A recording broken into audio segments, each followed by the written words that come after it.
السلام عليكم ورحمة الله وبركاته. نحمد الله العظيم، نصلي ونسلم على الرسول الكريم. أما بعد، فقد قال الله عز وجل: أعوذ بالله من الشيطان الرجيم، بسم الله الرحمن الرحيم. قال ما منعك أن تسجد إذ أمرتك؟ قال أنا خير منه، خلقتني من نار وخلقته من طين. صدق الله العظيم. அளவற்ற அருளாளனும் நிகரற்ற அன்புடையோனுமாகிய எல்லாம் வல்ல அல்லாஹுவின் பெயரால் துவங்குகிறேன். அருமை நாயகம் முஹம்மதுர் ரசூலுல்லா ஸல்லல்லாஹு அலைஹி வஸல்லம் அவர்களின் மீதும், நற்பாக்கியங்கள் நிறைந்த அவர்களுடைய உம்மத்தின் மீதும், குறிப்பாக இக்காணொளியிலே இணைந்திருக்கிற நம் அனைவர் மீதும் எல்லாம் வல்ல அல்லாஹுவின் நல்லருள் என்றென்றும் நிறைவாக உண்டாவதாக. ஆமீன். அல்லாஹுவின் பேரருளால் இன்றைய தராவீஹ் என்கிற தலைப்பில் தினந்தோறும் ஓதப்பட இருக்கிற, நாம் செவிமடுக்க இருக்கிற ஏதேனும் ஒரு திருமறை வசனத்தினுடைய பொருளோடும் விளக்கங்களோடும் அதனுடைய தப்சீர் பார்த்து வருகிற நாம், இன்றைக்கு ஓதப்படக்கூடிய ஆயத்துகளில் பெரும்பாலான ஆயத்துகள் சுமார் 2 பக்க அளவிற்கு இப்லீஸுடைய செய்திகள் இடம்பெற்றிருந்தது. ஆதம் இப்லீஸினுடைய துவக்கம் முதல் இறுதி வரைக்குமான நிகழ்வுகள் இருந்தது. இப்லீஸின் மூலம் ஏற்பட்ட ஃபித்னாக்கள் என்ன என்பதையும் அல்லாஹ் பட்டியலிட்டான். இன்றைக்கு ஓதப்படுகிற சூரத்துல் அராஃபினுடைய மிக முக்கியமான ரோல் இப்லீஸை பற்றிய செய்திகள். பாருங்கள், இப்லீஸினுடைய சில செய்திகளை பார்க்க வேண்டும். குறிப்பாக இறைவனுக்கு முன்னால் அவன் செய்த 2 சத்தியங்கள் குறித்து பேச வேண்டும். முதலில், இப்லீஸ் என்பது என்ன? அவன் எந்த இனம் சார்ந்தவன்? அவனுடைய பெயர் என்ன? அவன் மலக்குகளா அல்லது ஜின்களா? அது குறித்து மார்க்க பார்வையில் விரிவு என்ன? அவன் செய்த குற்றம் என்ன? அவன் எதனால் நமக்கு எதிரியாகிறான்? அவன் என்ன சத்தியம் செய்தான்? இவ்வளவும் நாம் பார்க்க வேண்டும். அன்பானவர்களே, இப்லீஸ் என்கிற வார்த்தைக்கு இறைவனுடைய அருளை விட்டும் நிராசையானவன் என்று அதற்கு பொருள். இப்லீஸ் என்றால் அதனுடைய வரைவிலக்கணமே என்னன்னா, அஇஸ மின் ரஹ்மத்தில்லா, இறை அருளை விட்டும் நிராசையானவன் என்று பொருள். இப்லீஸ் என்பது பெயரா அல்லது அவனுடைய ஏதேனும் ஒரு தன்மையா என்பது கருத்து வேறுபாட்டுக்குள்ள விஷயம். இப்லீஸை பெயர் என்று சொல்லுகிறார்கள். காரணம், அல்லாஹ் திருக்குரானின் பல்வேறு இடங்களில் எல்லோரும் சஜிதா செய்தார்கள் இப்லீஸை தவிர என்கிறான். ஒரு பெயரைத்தான், பெயர் சொல்லைத்தான் அப்படி சொல்ல முடியும். இங்கே ஒரு விளக்கம் புரிவதற்காக, இப்லீஸ் என்பது வேறு, ஷைத்தான் என்பது வேறு. அதாவது ஷைத்தான் என்பது பரவலான எல்லாத்துக்கும் சொல்லலாம். மாறு செய்யும் அத்தனை விஷயமும் ஷைத்தான் தான். ஷதன என்று சொன்னால் பஉத என்று அர்த்தம். அதாவது தூரமானவன் எல்லாத்துக்கும். மனிதர்கள்ல பூரா சைத்தான் இருக்கு, ஜின்னுகள்ல நிறைய சைத்தான் இருக்கு. இப்லீஸ் என்பது ஒன்றுதான்.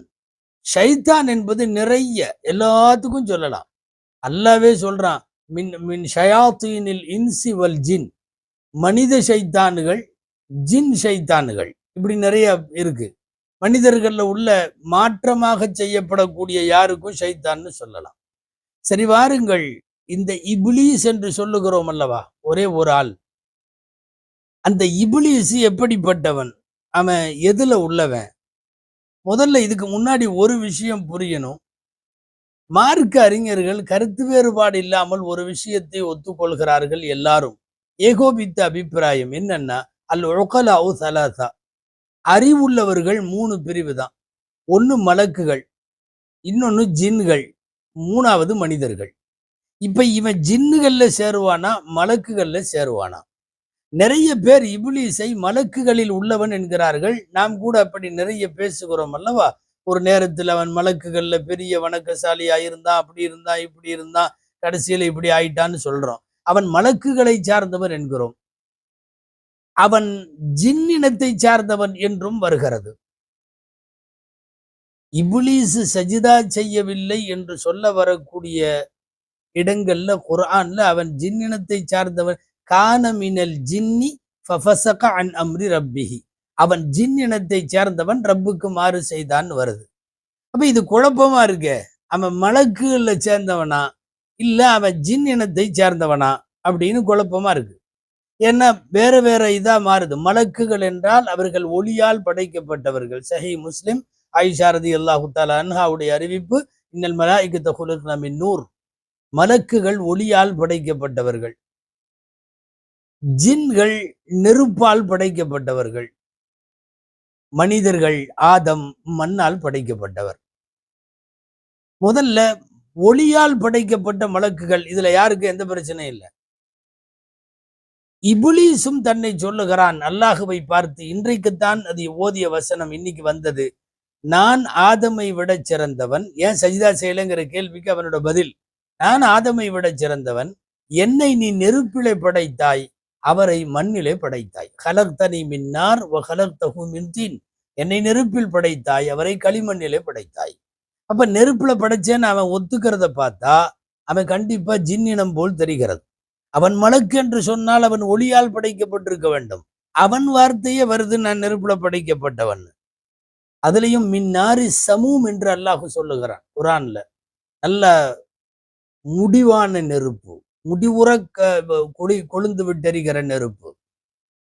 மனிதர்களை ஆதமை மண்ணால் படைத்தான். மண் என்று வருகிறது, களிமண் என்று வருகிறது, தட்டினால் சத்தம் வரும் சுட்ட சட்டியை போல, மின் சல்சாலின் கல் ஃபஹார் என்று வருகிறது. சரி, இப்ப இவன் ஜின் இனத்தை சார்ந்தவன் என்றால் நெருப்பால் படைக்கப்பட்டிருக்கணும், இவன் மலக்குகளை சார்ந்தவன் என்றால் ஒளியால் படைக்கப்பட்டிருக்கணும். இந்த இடத்தில் சில பேர் இவன் மலக்கா ஜின்னாங்கிற கருத்தை எல்லாம் சேர்த்து ஒன்னா ஒரு கருத்து சொல்றாங்க. ஓரளவு அது சரியாகப்படுகிறது. என்னன்னா, அவன் அசல்ல ஆதம் அலைஹிஸ்ஸலாமை படைக்கிறதுக்கு முன்னாடி விண்ணிலே இருக்கிற மலக்குகள் ஜின்களோடு போர் செய்தார்கள். போர் யார் யாருக்கும்? ஜின்களுக்கும் மலக்குகளுக்கும். அப்ப மலக்குகள் வெற்றி பெற்று ஜின்களை சிறை பிடித்தார்கள். அந்த சிறை பிடிக்கப்பட்டவர்களில் ஒருவனாகத்தான் இவன் வந்தான். யாரு? இப்லீஸ். அரெஸ்ட் பண்ணி கொண்டு வர்றாங்கல்ல மலக்குகள், அதுல இவன் இருந்தான்.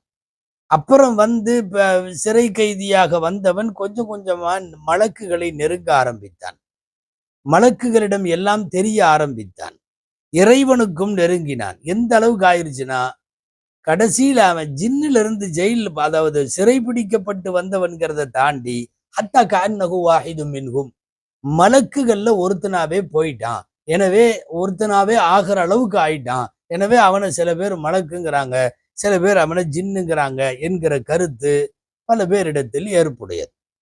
அடுத்த விஷயம், அவன் செய்த குற்றம், பெரிய குற்றம் இரண்டு. இப்லீஸ் செய்த குற்றம், ஒன்னு அல் ஹசத் அலா ஆதம், இன்னொன்னு அல் கிப்ரு லி ரப்பி. ஆதமுக்கு முன்னால் பொறாமை கொண்டது ஒண்ணு, ரப்புக்கு முன்னால் பெருமை அடித்தது ஒண்ணு.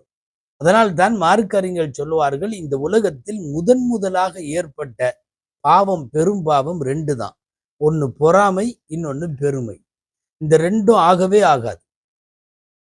பூமியின் முதல் குற்றம் இந்த ரெண்டும். இப்லீஸின் மன்னிக்க முடியாமல் போகிற அளவுக்கு அவனுக்கு வியாபித்து விட்டது இந்த ரெண்டும்.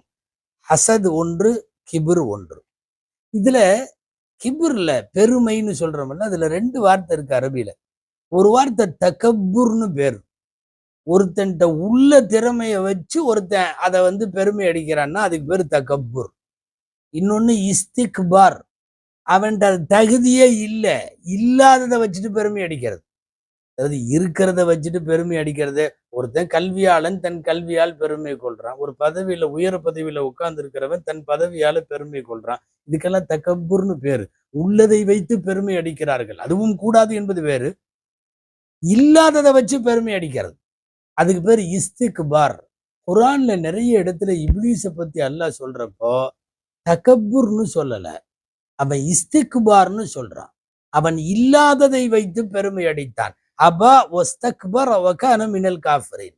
அவன் பெருமை அடிக்க தேடினான், இல்லாததை வைத்து பெருமை அடித்தான் என்று வருகிறது. இந்த இப்லீஸ் குறித்து நிறைய வார்த்தைகள் குர்ஆன்ல வேற வேற, இன்னக மினஸ் சாகிரீன், நீ சில்ற அப்படின்னு சொல்றோம்ல, அந்த வார்த்தையை அல்லாஹ் சொல்றான். மினஸ் சாகிரீன், நீ சிறுமைப்பட்டவர்களில் உள்ளவன், நீ சில்ற அப்படின்னு சொல்றோம்ல அது. இன்னொன்னு ரஜீம், நீ விரட்டப்பட்டவன் என்று அல்லாஹ் சொல்லுகிறான். மரீது, கொஞ்சம் கூட ஒருத்தன்ட்ட நன்மையே இல்லைன்னா அவனுக்கு பேர் மரீதுன்னு பேர். முகத்துல ஒரு முடி கூட இல்லைன்னா அம்ரதுன்னு சொல்லுவாங்க. அந்த மரீத் என்கிற வார்த்தை அறவே நன்மை இல்லாதவன் அப்படிங்கிறதுக்கு அர்த்தம். இதுக்கெல்லாம் மேல நம்மை பார்த்து அல்லாஹ் சொல்லுகிறான் ஒரு வார்த்தை, அவன் அதுவும் முபீன், அவன் பகிரங்கமான விரோதி. விரோதினா விரோதத்துல நிறைய இருக்கு. இவன் நிரந்தர விரோதி. நாமளும் இன்னொருத்தரும் சண்டை போட்டுக்கிட்டோம்.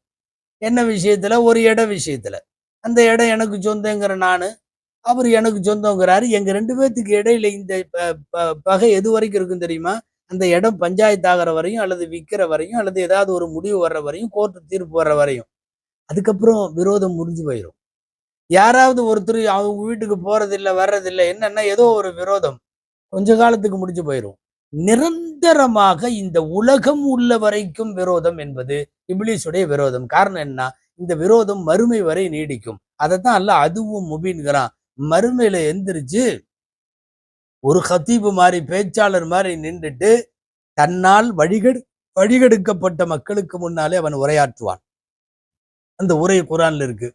என்ன தெரியுமா? இன்னல்லாஹ வஅதக்கும் வஅதல் ஹக்கி வ வஅதுக்கும், அல்லாவும் உண்மையான வாக்குறுதி கொடுத்தான், நானும் உங்களுக்கு வாக்குறுதி கொடுத்தேன். நீங்க அல்லாஹ் கொடுத்த வாக்குறுதியை விட்டுட்டு என்னை ஃபாலோ பண்ணீங்க.